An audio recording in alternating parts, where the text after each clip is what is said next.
ಭಗವದ್ಗೀತೆ ಅಧ್ಯಾಯ 6 ಧ್ಯಾನಯೋಗ ಶ್ಲೋಕ 10. ಯೋಗೇ ಯುಂಜೀತ ಸತತಮಾತ್ಮಾನಂ ರಹಸಿ ಸ್ಥಿತಃ ಏಕಾಕೀಯತ ಚಿತ್ತಾತ್ಮ ನಿರಾಶೀರ ಪರಿಗ್ರಹ. ಅನುವಾದ: ಯೋಗಿಯು ತನ್ನ ದೇಹ, ಮನಸ್ಸು ಮತ್ತು ಆತ್ಮಗಳನ್ನು ಪರಮಪ್ರಭುವಿನ ಸಂಬಂಧದಲ್ಲಿ ಸದಾ ತೊಡಗಿಸಬೇಕು. ಆತನು ಏಕಾಂತದಲ್ಲಿ ವಾಸ ಮಾಡಬೇಕು ಮತ್ತು ಯಾವಾಗಲೂ ಎಚ್ಚರದಿಂದ ತನ್ನ ಮನಸ್ಸನ್ನು ನಿಯಂತ್ರಣದಲ್ಲಿ ಇಟ್ಕೊಂಡಿರಬೇಕು.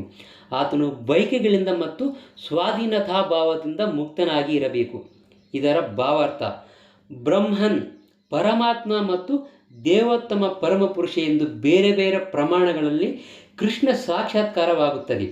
ಸಂಗ್ರಹವಾಗಿ ಹೇಳುವುದಾದರೆ, ಕೃಷ್ಣ ಪ್ರಜ್ಞೆ ಎಂದರೆ ಸದಾ ಭಗವಂತನ ಅಲೌಕಿಕ ಪ್ರೇಮಪೂರ್ವಕ ಸೇವೆಯಲ್ಲಿ ನಿರತರಾಗಿ ಇರುವುದು. ಆದರೆ ನಿರಾಕಾರ ಬ್ರಹ್ಮನಲ್ಲಿ ಅಥವಾ ಸ್ಥಳೀಕೃತ ಪರಮಾತ್ಮನಲ್ಲಿ ಆಸಕ್ತಿ ಇರುವವರೂ ಸಹ ಭಾಗಶಃ ಕೃಷ್ಣ ಪ್ರಜ್ಞೆ ಇರುವವರೇ. ಏಕೆಂದರೆ ನಿರಾಕಾರ ಬ್ರಹ್ಮವು ಕೃಷ್ಣನ ಆಧ್ಯಾತ್ಮಿಕ ಕಿರಣ ಮತ್ತು ಪರಮಾತ್ಮನು ಕೃಷ್ಣನ ಸರ್ವಾಂತರ್ಯಾಮಿಯಾದ ಅಂಶಿಕ ವಿಸ್ತರಣ.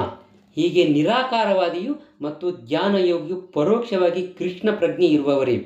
ನೇರವಾಗಿ ಕೃಷ್ಣ ಪ್ರಜ್ಞೆ ಇರುವ ಮನುಷ್ಯರು ಅತ್ಯುನ್ನತ ಆಧ್ಯಾತ್ಮಿಕವಾದಿಗಳು. ಏಕೆಂದರೆ ಇಂತಹ ಭಕ್ತರಿಗೆ ಬ್ರಹ್ಮನ್ ಎಂದರೇನು, ಪರಮಾತ್ಮ ಎಂದರೇನು ಎಂದು ತಿಳಿದಿರುತ್ತದೆ. ಪರಮ ಸತ್ಯದ ಅವನ ಜ್ಞಾನ ಪರಿಪೂರ್ಣವಾಗಿರುತ್ತದೆ. ಆದರೆ ನಿರಾಕಾರವಾದಿಯ ಮತ್ತು ಧ್ಯಾನಯೋಗಿಯ ಕೃಷ್ಣ ಪ್ರಜ್ಞೆಯು ಅಪರಿಪೂರ್ಣವಾಗಿರುತ್ತದೆ. ಆದರೂ ಸಹ ಇಲ್ಲಿ ಇವರೆಲ್ಲರಿಗೂ ತಮ್ಮ ವಿಶಿಷ್ಟ ಅನ್ವೇಷಣೆಗಳಲ್ಲಿ ಸತತವಾಗಿ ತೊಡಗಿರುವಂತೆ ಹೇಳಲಾಗಿದೆ. ಏಕೆಂದರೆ ಅವರು ಶೀಘ್ರವಾಗಿಯೇ ಅಥವಾ ವಿಳಂಬವಾಗಿಯೋ ಅತ್ಯುನ್ನತ ಪರಿಪೂರ್ಣತೆಯನ್ನು ಮುಟ್ಟಲು ಸಾಧ್ಯವಾಗಬಹುದು. ಆಧ್ಯಾತ್ಮಿಕವಾದಿಯ ಮೊದಲನೆಯ ಕೆಲಸವೆಂದರೆ ಮನಸ್ಸನ್ನು ಸದಾ ಕೃಷ್ಣನಲ್ಲೇ ನೆಲೆಗೊಳಿಸುವುದು. ಮನುಷ್ಯನು ನಿರಂತರವಾಗಿ ಕೃಷ್ಣನನ್ನು ಕುರಿತು ಯೋಚಿಸಬೇಕು. ಅವನನ್ನು ಒಂದು ಕ್ಷಣವೂ ಮರೆಯಬಾರದು. ಪರಮ ಪುರುಷನಲ್ಲಿ ಮನಸ್ಸನ್ನು ಕೇಂದ್ರೀಕರಿಸುವುದಕ್ಕೆ ಸಮಾಧಿ ಎಂದು ಹೆಸರು. ಮನಸ್ಸನ್ನು ಕೇಂದ್ರೀಕರಿಸಲು ಮನುಷ್ಯನು ಯಾವಾಗಲೂ ಏಕಾಂತವಾಗಿ ಇರಬೇಕು. ಹೊರಗಿನ ವಸ್ತುಗಳಿಂದ ಕ್ಷೋಭೆಯುಂಟಾಗದಂತೆ ನೋಡಿಕೊಳ್ಳಬೇಕು.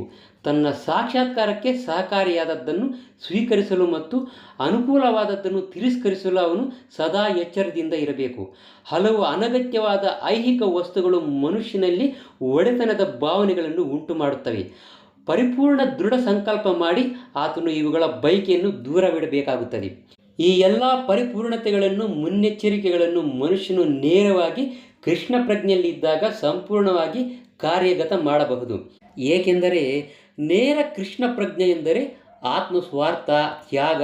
ಇದರಲ್ಲಿ ಐಹಿಕ ಸ್ವಾಧೀನತಾ ಭಾವಕ್ಕೆ ಅವಕಾಶವೇ ಇರುವುದಿಲ್ಲ. ಶ್ರೀಲ ರೂಪ ಗೋಸ್ವಾಮಿಯವರು ಕೃಷ್ಣ ಪ್ರಜ್ಞೆಯ ಲಕ್ಷಣಗಳನ್ನು ಹೀಗೆ ಹೇಳುತ್ತಾರೆ: ಅನಾಸಕ್ತಸ್ಯ ವಿಷಯಾನ್ ಯಥಾರ್ಹಂ ಉಪಯುಂಜತಃ ನಿರ್ಬಂಧಃ ಕೃಷ್ಣ ಸಂಬಂಧೇ ಯುಕ್ತಂ ವೈರಾಗ್ಯಮುಚ್ಯತೆ ಪ್ರಾಪಂಚಕತಯಾ ಬುದ್ಧ್ಯಾ ಹರಿಸಂಬಂಧಿ ವಸ್ತುನಃ ಮುಮುಕ್ಷುಭಿಃ ಪರಿತ್ಯಾಗೋ ವೈರಾಗ್ಯಂ ಫಲ್ಗುಕಥ್ಯತೆ.